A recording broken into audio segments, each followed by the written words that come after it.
Hi, my name's Johnny Green from the Safer Food System. Welcome to the first of many podcasts that we're going to be putting out to help you run a better and safer food business.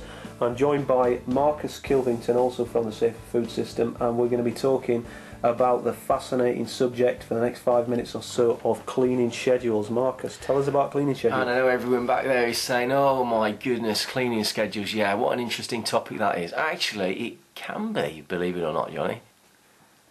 Give us some stats, how bad does this actually get? Well, it's quite interesting, isn't it? We put this in the article, no doubt, that you're all out there going to read, but in a lot of research that we've done over the last few years, I bet it's almost getting on for about 70% of all food businesses actually that we go in and do something with don't have a cleaning schedule, which is kind of quite frightening really. And what also is quite, not so much probably frightening, but a little bit surprising as well, is some of the businesses that we go into, some great food businesses that have got great systems in place and really take pride in what they do, got 4 or 5 stars from the Scores on the Door scheme. Even them haven't got a cleaning schedule, some of them. So we're going to reveal a bit of a news story that's been out recently about a Michelin-starred chef who's actually failed on his cleaning schedule. But what exactly is a cleaning schedule, and why do you need one? Okay, well, a cleaning schedule is just part of a food safety management system, and as all the people out there will know, every food business now in the UK has a food safety management system, including these things called HACCP principles. A cleaning schedule is something that you have to have in a business. It's a mandatory requirement, and as it implies, the name implies, it's about having something that you can actually focus and look at to say what needs cleaning, when it needs cleaning, who needs to clean it, and how it needs to be cleaned. Very, very simple. Just 4 things there, Johnny, that we often say to people, and it sounds like common sense, but we have a great phrase at the Safer Food System, and that is, common sense isn't often that common. But a clean schedule is just going to add so much kudos and to your business, and it's going to help keep your premises clean fundamentally. What actually is it though? Is it a set of procedures? Is it a form? Is it a document? What actually physically does it look like in a business? Cleaning schedule, very, very simply, Johnny, can just be a piece of paper. It's an A4 piece of paper, and we can provide these for people. Very, very simple. But what it does, it just documents in a very simple fashion. It's probably going to take you as a chef or an owner of a food business, or somebody that works under you as a head or exec chef, for example, literally minutes to fill it in a day. Probably not even minutes. You probably do it in a minute.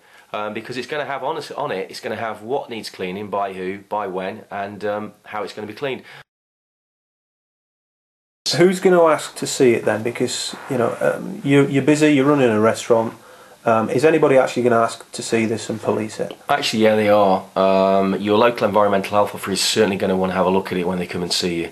And if you haven't got one in place, or you don't do it on a regular basis, and you actually can't prove anything, we can talk about that a little bit if we want in a minute or two. Right, so it's one of these prerequisite things then? Yeah, it is. I mean, I don't want to get too hung up on the word prerequisite. I mean, we talk about it on a lot of the products that we actually sell. But a prerequisite, what it means in its very simplistic fashion, is something that has to be put in place. It's one of those things that if you don't have in place, everything else, all the other great good stuff that you do in keeping food safe and looking after your premises, can fall down because you don't have a prerequisite in place, which is like a cleaning schedule. Let's have a look then. Let's get down to the detail of why cleaning schedules fail. Let's look at some useful information that a business can actually use then. Give us the 3 reasons that we've identified why cleaning schedules fail and what they can do about it.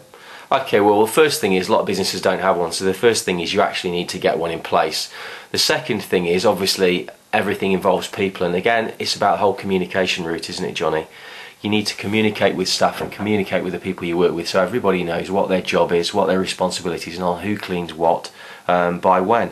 That's really, really important, and it's also very important, when you're training your staff, and this is what this is about, isn't it? That you follow things like the manufacturer's recommendations when cleaning, especially when you're using products, because often people think, top myth is you spray a sanitizer or a disinfectant on a surface, you wipe it off straight away, you killed all the bacteria. Truth is you haven't, because a lot of them you need to have a certain contact time. Now if you don't train people and tell people things like that, they're really going to come contact time typically 30 seconds to a minute. Yeah, absolutely. Depends on the one. Absolutely, yeah. And I think the other thing is, the other third reason is complacency. You know, people get too complacent. Anything to do with paper, think, oh my goodness, you know, it's more paperwork. The thing is, it isn't a lot more paperwork if you put a great system in place, of which this is just part of. You know, it's about saving your time. This is about saving your time, not causing you more time, but it's all the massive benefits that you're going to have which underpin it all.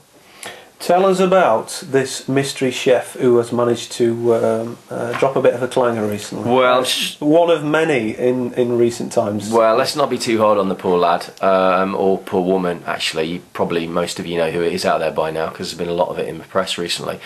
But, you know, you could say that it's strangely reassuring, as I think you mentioned, Johnny. Actually, for me, it's strangely worrying that even a Michelin star chef doesn't have a cleaning schedule, because, you know, these guys, it's about providing great food, absolutely, but it's also providing great, safe, hygienic food. And, you know, if you can't look at what you've done or monitor what you've done, it's a little bit worrying. So, of course, we're referring to an article recently where Anthony Worrell Thompson... Whoops, you said his name, okay. Well, it's not our article, so we're fine. It's not our article, so you we're were talking about when Anthony Worrell Thompson recently scored 1 star in Scores on the Doors, the new food hygiene rating scheme. Yeah. And principally, this appeared to be down to a lack of paperwork rather than perhaps more fundamental things wrong with the business. Got to disagree with you there, Johnny. Actually, yeah, it is lack of paperwork, but the thing is about the whole paperwork, it's not just about doing paperwork, Johnny. It's about what is the reason for doing the paperwork. And the reason for doing the paperwork with something like a cleaning schedule is it proves, and it means that you care enough to do something about the cleanliness of your food business, whether that's at the front of the house, actually in your restaurant or your food business, or actually where you prepare and serve the food. And the sort of the knock-on effect of that is, now there's a thing called due diligence, which I know a lot of the people out there will actually know all about. Let's say something does go wrong, but you've actually proved that you've done it, you've had a cleaning schedule. That can prove a thing called due diligence, which means you've taken every single step because, hey, surprise, surprise again, you actually care. You really care about what you're doing and about people having a great experience, a great safe food experience, as well as experiencing great fabulous food. So, you know, it's really important to do that. It's not just about having a bit of paperwork just for the pure hell of it. So what's the moral of the story then? Is even great chefs can get it wrong? Even great chefs can get it wrong, absolutely. It is the moral of the story. The moral of the story is, if you have a very efficient system, and we're talking about cleaning schedules today, you know, people know what to do, people know what's to be expected, and one of the first things, the very first things anybody looks for, including you and me, when you walk into a business, any sort of food business where you're going to buy something to eat, is how clean is the place? Absolutely, and we've got a bit of a challenge for you to finish with then. So this is our little and finally moment. Marcus, give us the and finally moment. Yeah, I think the thing is just to make sure within your food business, when you've got a cleaning schedule, that's actually being filled in every day. And I tell you what, guys, it's going to take you about a minute, if that. Because on it, you need to have who's cleaning, what you're cleaning, how you're cleaning, and when it's being cleaned. And very, very easy to fill in. It's going to take you a minute a day, if that. But the thing is, it's not just about ticking boxes, this is. It's actually about making sure you do it. And the form actually means that you can focus. What you see, you remember. We all know that. Most of what you hear, you forget. Interesting that we're actually talking to you on a podcast here. Most of what you hear, you forget. Most of what you see, you remember.